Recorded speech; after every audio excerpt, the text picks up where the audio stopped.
A man with $50 million in the bank wears shoes he pulled from a dumpster.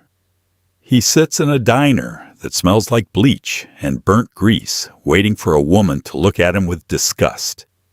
It's a sick, cynical game. Until she doesn't. Ian rolled the collar of the thrift store jacket between his thumb and forefinger. It felt like compressed fiberglass. It smelled faintly of mothballs and old soup, a scent that clung to the cheap polyester no matter how many times he had it dry cleaned.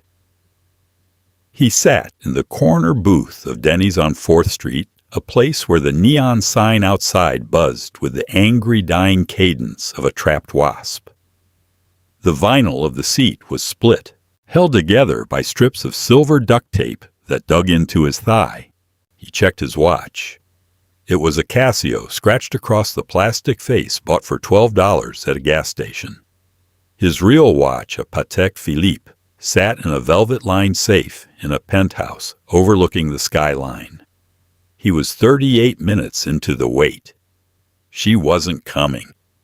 They usually didn't, or if they did, they didn't stay long. Ian swallowed a mouthful of lukewarm coffee. It tasted like copper and burnt dirt. He leaned his head against the cold glass of the window, watching the rain slick the asphalt outside. This was his process, the great filter. After building a logistics empire from the ground up, fighting through the mud of corporate takeovers, betrayals, and the relentless suffocating pressure of wealth, Ian had learned one absolute truth: nobody looked at him anymore. They looked at the bank account. They looked at the access. They looked at the safety he provided. So he removed the safety. On dating apps, he used an alias. He used photos taken in poor lighting, wearing faded flannel. He listed his profession as inventory associate. And when they agreed to meet, he dragged them to places like this. He watched their eyes. The subtle, involuntary widening of the pupils when they saw the scuffed faux leather of his boots. The tight, polite smiles that didn't reach their eyes. The inevitable excuses. I have an early morning.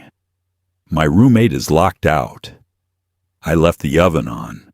He had collected their rejections like trophies, validating his deep, comfortable cynicism.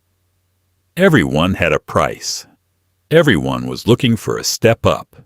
The bell above the diner door jingled violently. A gust of wet, freezing wind swept into the greasy air of the restaurant. Ian looked up. She was late. She was soaked. And she was not alone. Paige stood in the entryway, her chest heaving as she struggled to collapse a broken umbrella that stubbornly refused to fold. Rainwater dripped from the ends of her dark, tangled hair, plastering it against her pale cheeks. She was wearing a trench coat that had been out of style for a decade. The cuffs visibly frayed the belt, missing entirely. But it was the small weight hanging off her left arm that caught Ian off guard. A boy, maybe 5 years old, wearing bright yellow rain boots and a puffy jacket that was at least one size too small. The kid looked exhausted, his face smeared with what looked like dried chocolate and tears. Ian stiffened. A kid. This wasn't in the profile. He felt a familiar, ugly spike of irritation. A trap his cynical mind whispered. She's looking for a savior. A provider. He almost stood up to leave through the back door. But then Paige looked up, scanning the room. Her eyes met his.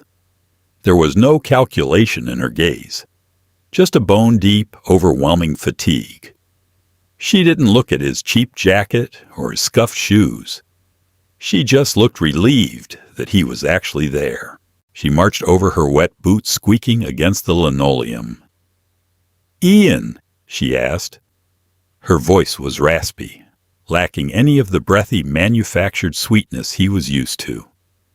"Yes," Ian said, not standing up. "Paige." "I'm so sorry," she said, sliding into the booth opposite him.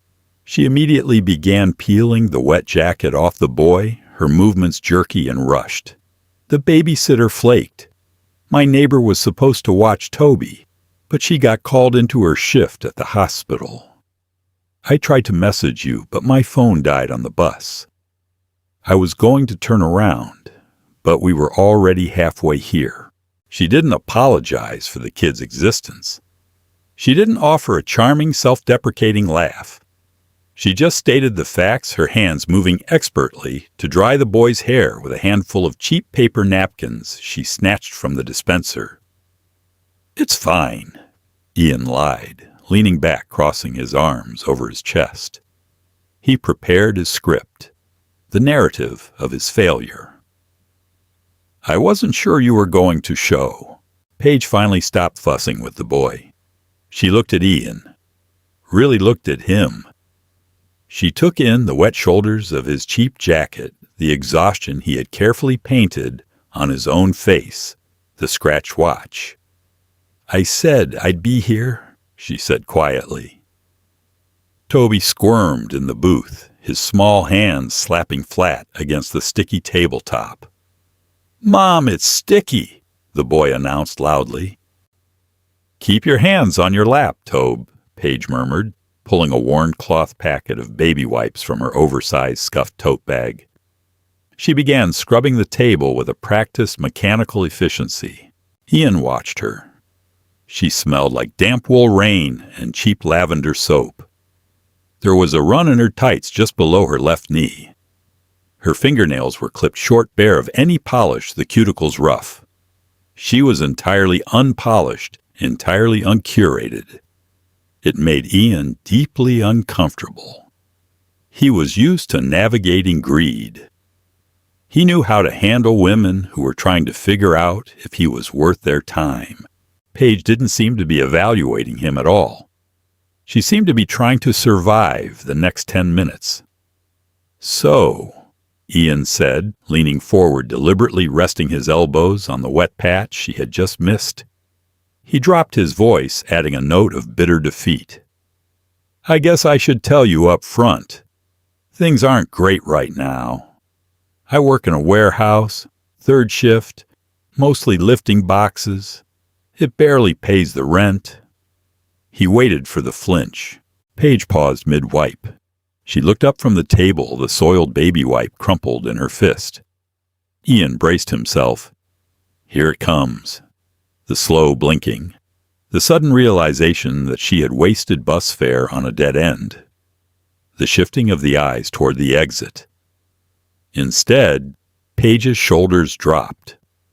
The defensive tension that had held her spine rigid since she walked through the door seemed to melt into a heavy slump.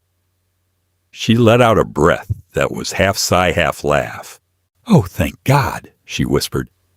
Ian blinked. The script shattered in his head. "Excuse me?" Paige tossed the wipe into an empty water glass and slumped back against the taped vinyl. "I was terrified you were going to sit there and tell me about your crypto investments or how you're grinding as an entrepreneur. I don't think I have the mental capacity to pretend to care about someone's startup tonight." She offered a small, exhausted smile. It didn't light up the room. It was crooked and strained, but it was entirely real. "Third shift is brutal. My brother did it for 2 years. Messes with your head. Do they at least give you breaks?" Ian opened his mouth, closed it. For a man who regularly negotiated 9-figure acquisitions, he suddenly found his vocabulary stripped bare. 15 minutes, every 4 hours. "Criminal," Paige muttered, reaching out to push a stray curl out of Toby's eyes. "Absolute wage theft." A waitress appeared, a woman in her 60s with hair dyed the color of a traffic cone. She smacked 2 laminated menus onto the table. "Coffee," she barked. "Just water for me, please," Paige said quickly. "And do you have milk for him? 2% or whole?" "Whole, please." Paige opened the menu. Ian watched her eyes dart immediately to the right side of the page. The prices. He saw the rapid, invisible math happening behind her eyes. The slight tightening of her jaw. "What are you getting?" Ian asked, playing his role. "I can't really swing a big dinner tonight. Trying to pay off some medical debt. Collections keep calling."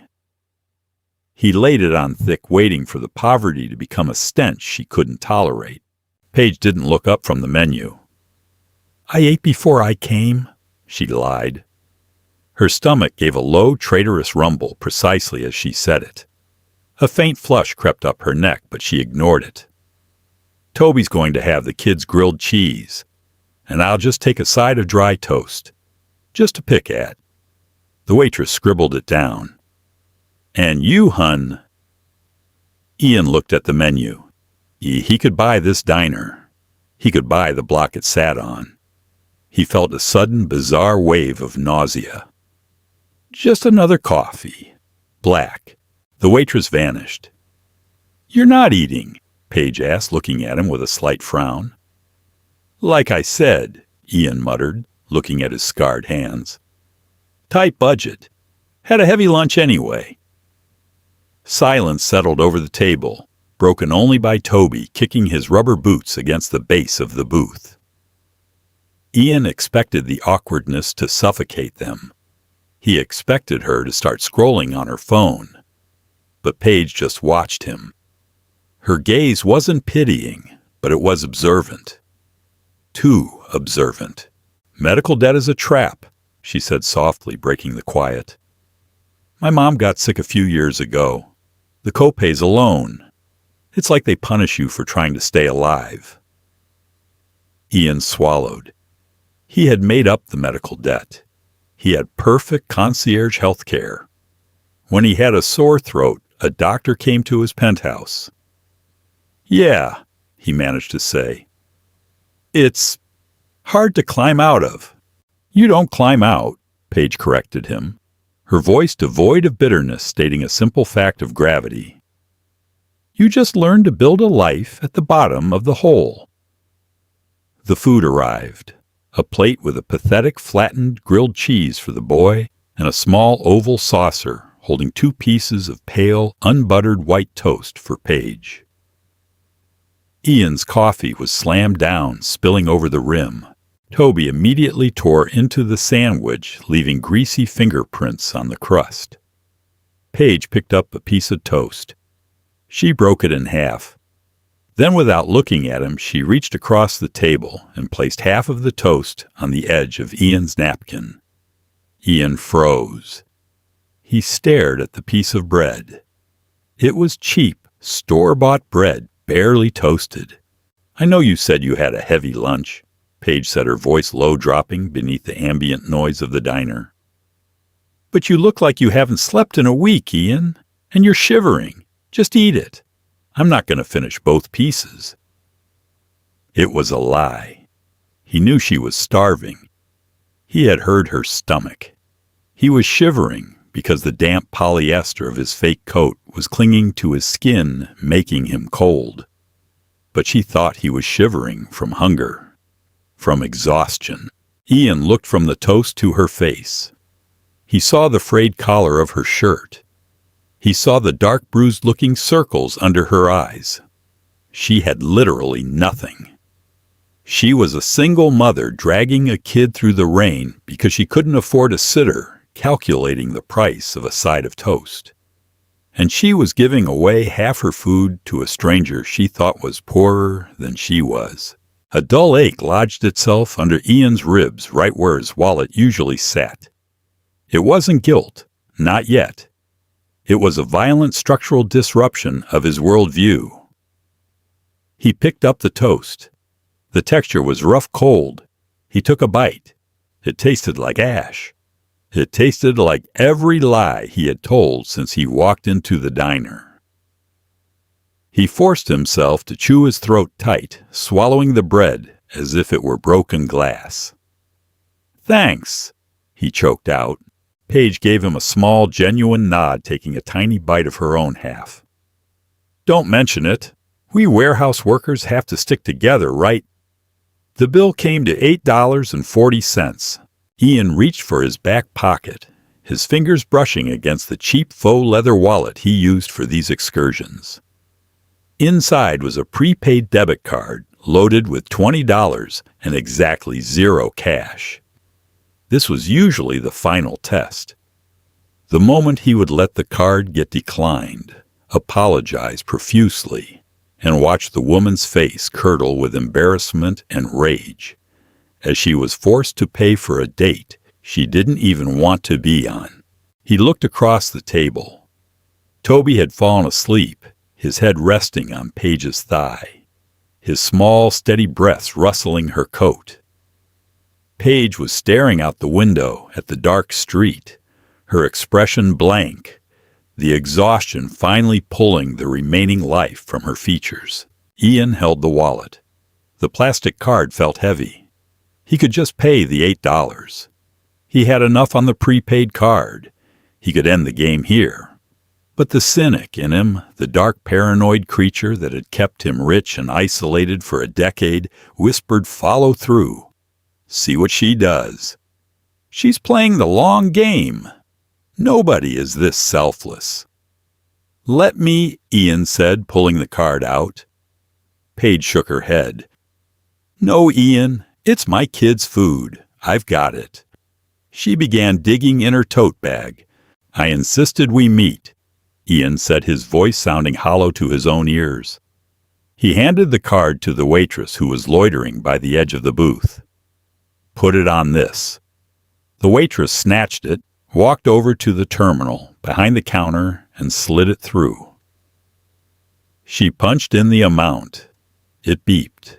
She tried again. It beeped, a sharp, flat negative sound. The waitress walked back and dropped the card on the table. Declined. Ian felt a physical heat rush to his face.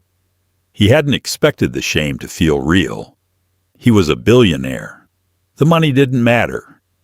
But sitting here in this grimy booth, the word declined felt like a branding iron. He looked at Paige, waiting for the sigh, waiting for the eye roll, waiting for her to realize he was completely useless to her. Damn, Ian muttered, playing the role, staring at the card. I thought my direct deposit cleared today.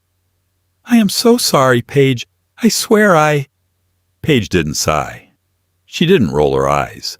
She didn't look angry. She just looked deeply, painfully sympathetic. It was worse than disgust. Hey, she said softly, reaching out and tapping his wrist, stopping his nervous fumbling. Don't. It happens. She pulled a small worn coin purse from her bag. It didn't have bills in it. It was heavy with change. Quarters, dimes, nickels. Ian watched his stomach turning to lead as she counted out $8.40 in loose change, stacking them in neat, methodical little pillars on the table. She added 4 quarters for a tip. Paige, Ian started. Ian, stop, she said firmly, scooping Toby into her arms. The boy groaned, heavy with sleep, his head rolling against her shoulder. If you make a big deal out of it, you're going to make me feel weird. It's just a grilled cheese.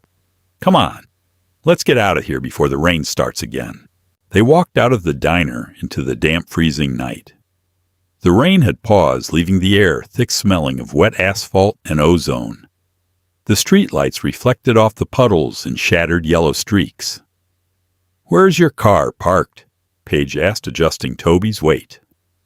I don't have one, Ian lied. It was getting harder to force the words out. Repossessed last month. I take the bus. Paige nodded, accepting this grim reality without a flinch. Me too. The 42 stops right on the corner. They walked in silence to the bus shelter. It was a glass enclosure, the panels scratched with graffiti, offering minimal protection from the biting wind. Ian stood a few feet away from her, his hands shoved deep into the pockets of the thin jacket. He was shivering for real now, the cold biting through the cheap fabric.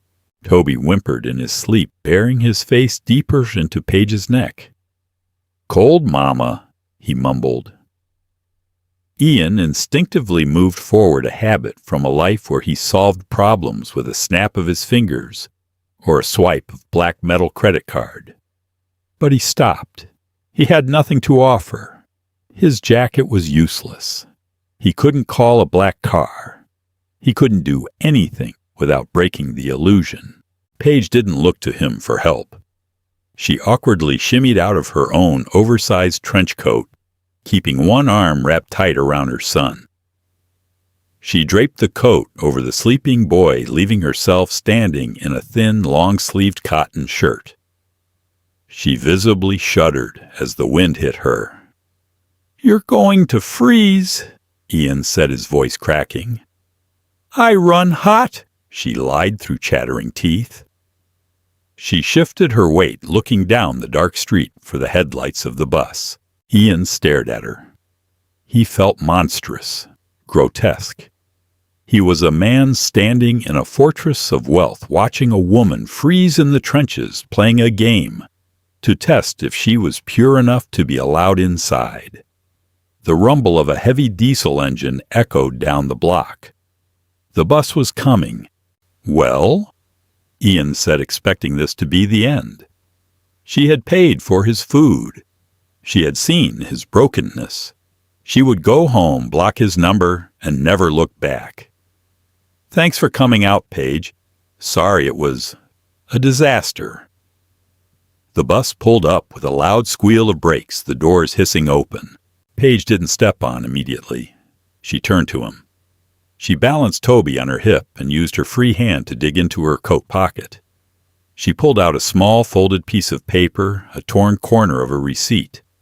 She held it out to him. Ian took it. "What's this?"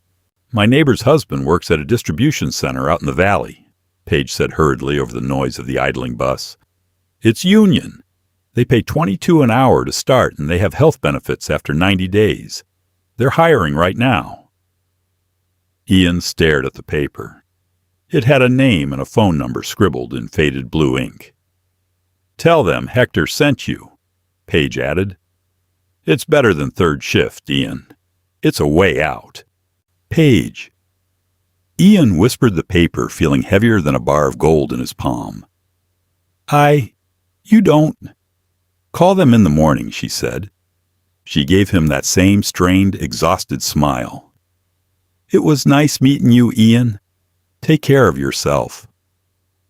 She turned, hoisted her son higher, and stepped onto the bus. The doors hissed shut.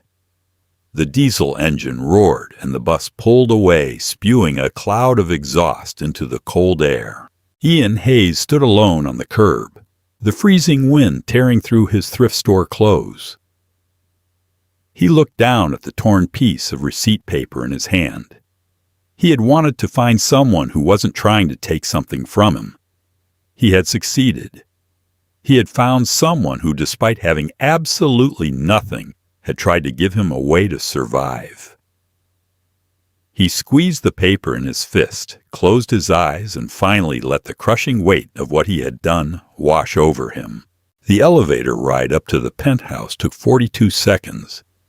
Ian usually counted them, a mindless habit to fill the dead air. But tonight the silence in the brushed steel box felt like a physical weight pressing against his eardrums. The doors slid open with a soft, expensive chime.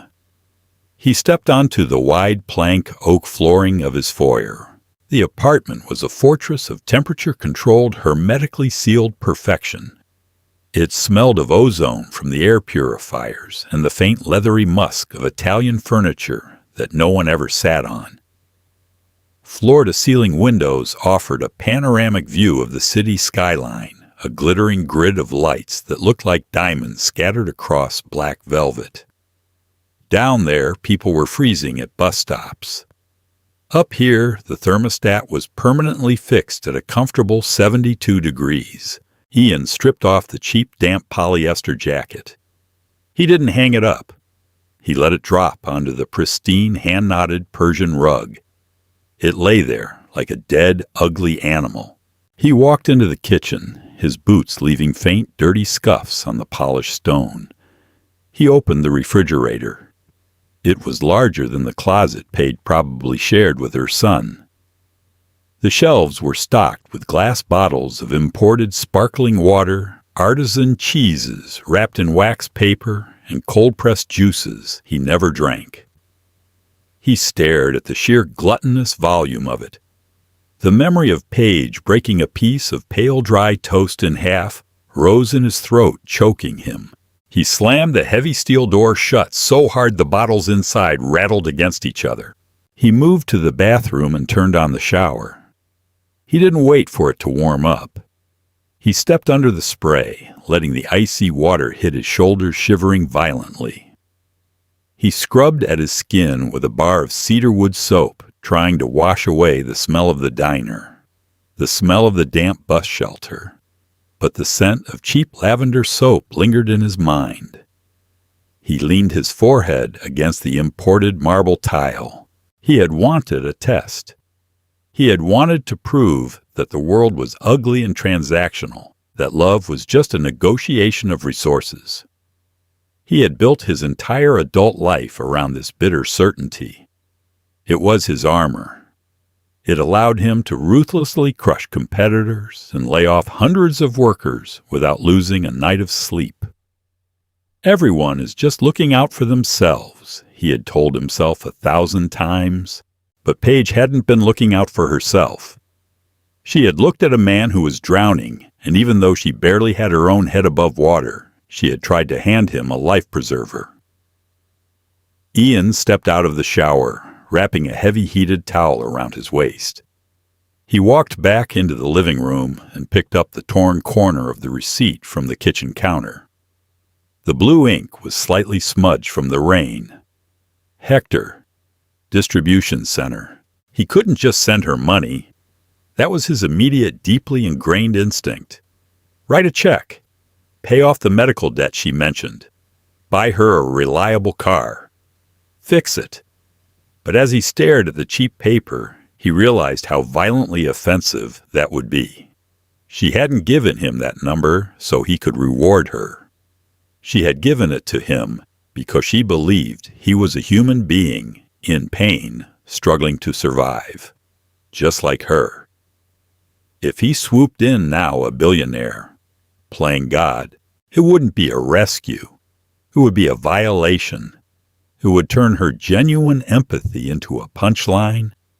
He would be telling her, your kindness was just a winning lottery ticket.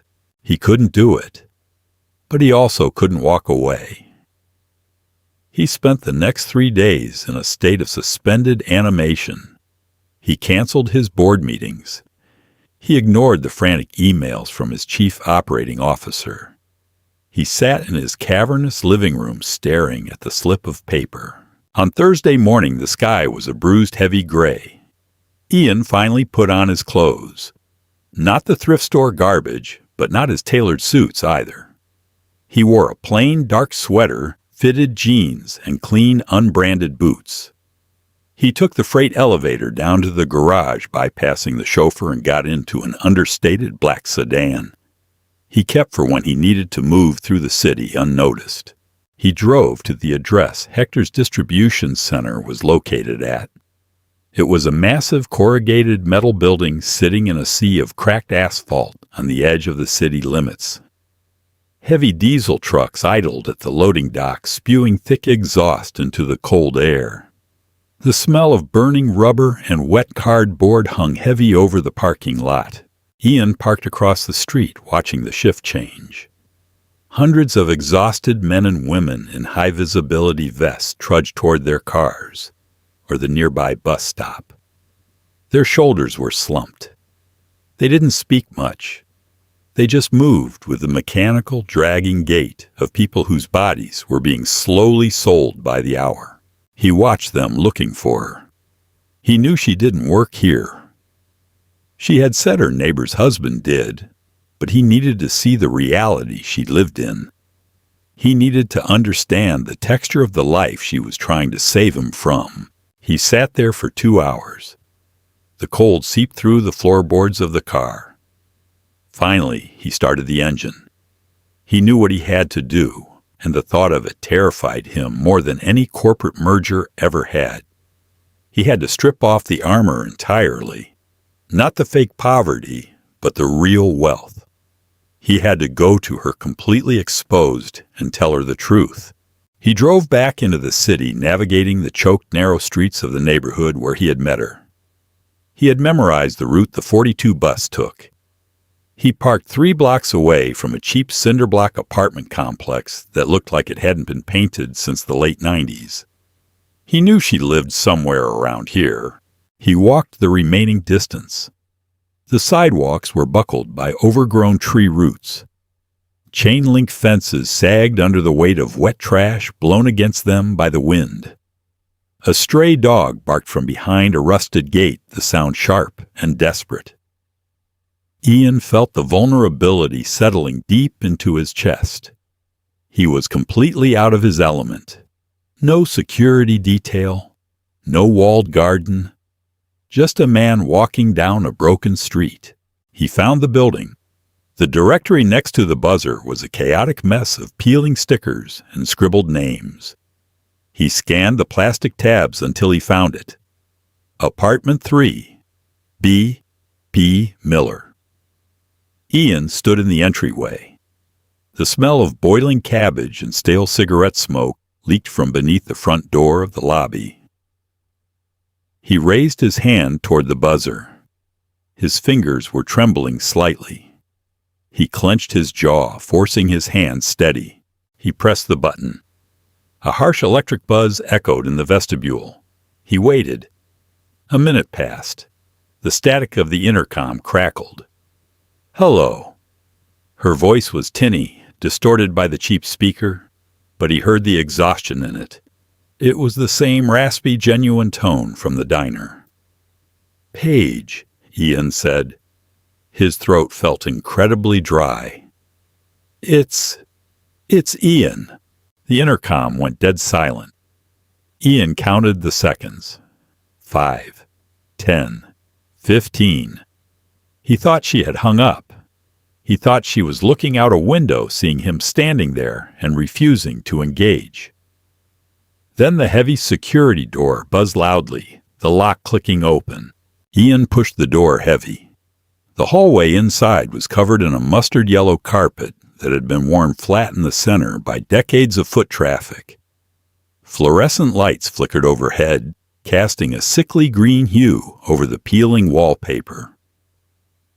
He walked up the 2 flights of stairs, his boots making no sound on the thin carpet. He reached the 3rd floor. Apartment 3B was at the end of the hall. The door was already open a crack.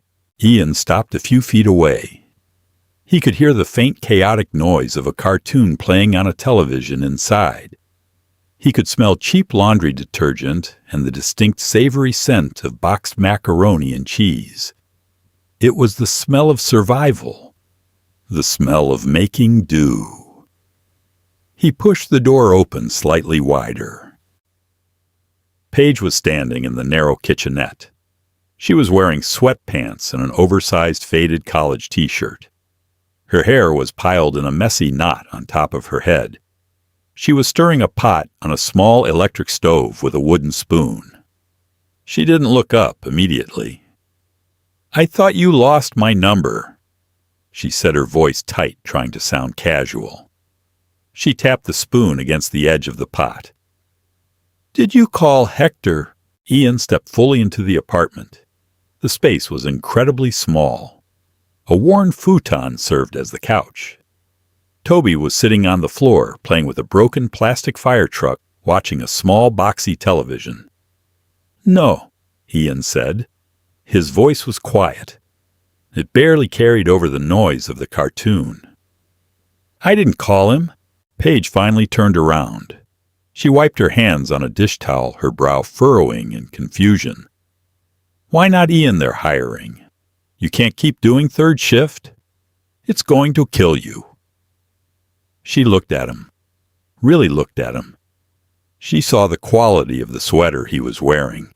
She saw the expensive, unbranded boots. She saw the lack of grime, the lack of a cheap polyester shell. Her hands stopped moving. The dish towel slipped from her fingers, landing on the cheap linoleum floor with a soft, muted slap. The confusion in her eyes slowly morphed into something else. Something sharp, cold, and devastatingly clear. She understood. The silence in the cramped apartment expanded, pushing the air out of the room. The cartoon on the television continued its frantic, cheerful noise, a bizarre soundtrack to the collapse of the space between them. Paige didn't scream. She didn't throw anything. She just stared at him, her eyes tracking. From the subtle, expensive weave of his sweater down to his clean, uncalloused hands. The tension in her shoulders didn't release. It tightened, pulling her spine rigid. "Toby," she said, her voice dangerously calm, barely more than a whisper. "Take your truck into the bedroom. Shut the door, please." The boy looked up, sensing the sudden shift in atmospheric pressure. He grabbed the plastic fire engine and scurried down the short hallway. The hollow core door clicked shut. Paige turned back to the stove.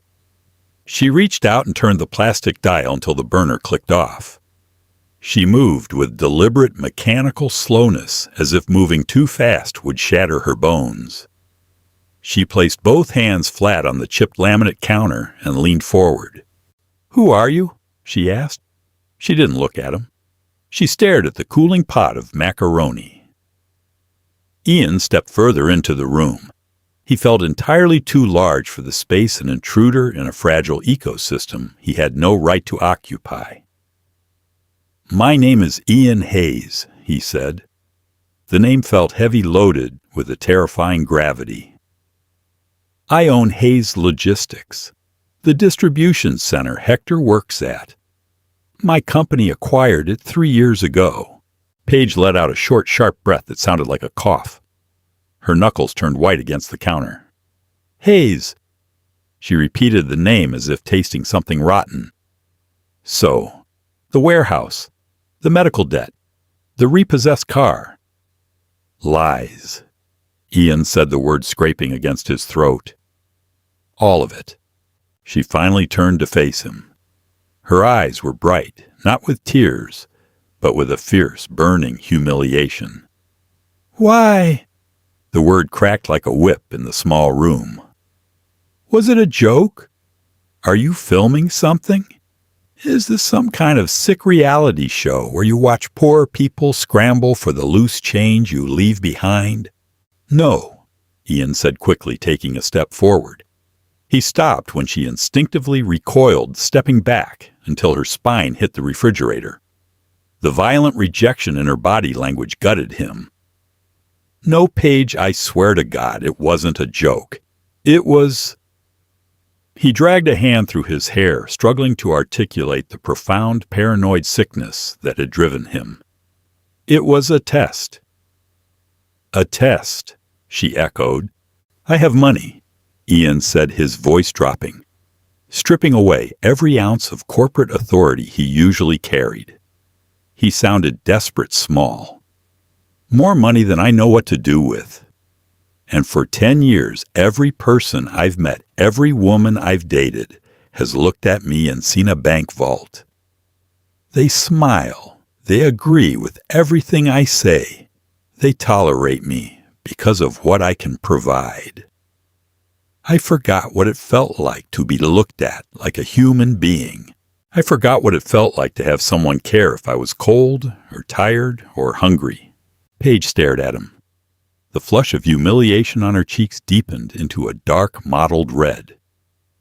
"So you decided to play dress-up," she said, her voice trembling with absolute fury. "You put on a costume. You came into a diner smelling like garbage, and you sat there while I, a woman who was one missed paycheck away from a homeless shelter, felt sorry for you. You sat there and watched me count nickels to buy you a sandwich, and you let me do it. I tried to pay," Ian pleaded, though he knew how pathetic it sounded. "You let your card decline," she shouted, her voice finally breaking. She clamped a hand over her mouth, glancing toward the bedroom door, then dropped it. You let me sit there and worry about you. You let me give you the jacket off my back while you had a warm penthouse waiting for you. Do you have any idea how twisted that is? How entirely sick? I know, Ian said. He didn't try to defend himself. He let her anger hit him, absorbing the shrapnel of her words because he deserved every piece of it. I know it was monstrous. I was so trapped in my own cynicism that I couldn't see anything else. I expected you to walk out. I wanted you to walk out so I could keep believing the world was garbage. But you didn't. You gave me half your food when you were starving. You gave me a way out.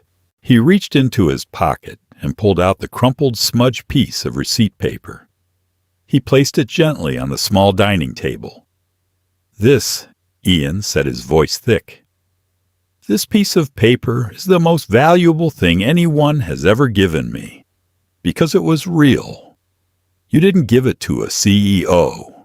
You gave it to a broken guy who you thought had nothing to offer you. Paige looked at the paper on the table. A tear finally escaped, cutting a hot, wet track down her cheek. She wiped it away furiously with the back of her hand. Get out. Ian didn't move. Paige, please.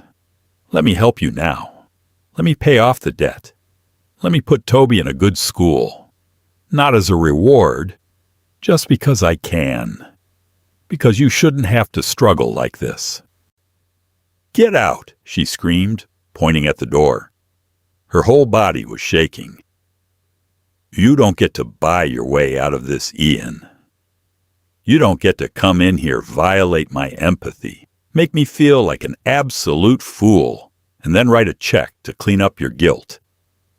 I don't want your money. I don't want anything from you. I survive on my own. I always have. Ian looked at her. She was magnificent in her fury. She was standing in a crumbling apartment, wearing faded clothes, rejecting a billionaire, because her dignity was the one thing he couldn't afford to buy. He realized then that he couldn't fix this with resources. The bridge between them had been built on a lie, and the truth had blown it to ash. I'm sorry, Ian whispered the words inadequate hollow. He slowly turned around. He walked to the door. He placed his hand on the brass knob. He looked back one last time. Paige was leaning against the counter, her arms crossed tightly over her chest, breathing heavily, refusing to look at him. He opened the door and stepped out into the harsh flickering light of the hallway. He closed the door behind him with a soft, final click. He didn't walk to the stairs. He sat down on the floor right there in the hallway, his expensive sweater pressing against the cheap-stained wallpaper. He pulled his knees up, resting his arms on them, and stared at the opposite wall. The smell of cheap laundry detergent drifted under the crack of her door. He closed his eyes, preparing to wait. He would wait as long as it took. Not to buy her, but to earn the right to stand next to her. Trust isn't bought. It's earned in the dark, quiet moments when we have nothing left to hide behind. Ian learned the hard way that you can't test a human heart without risking your own. Do you think Ian deserves a second chance, or did his cynical game go too far? Let us know your thoughts in the comments. If this story struck a chord with you, please hit that like button, share it with a friend, and subscribe for more deep, emotional stories.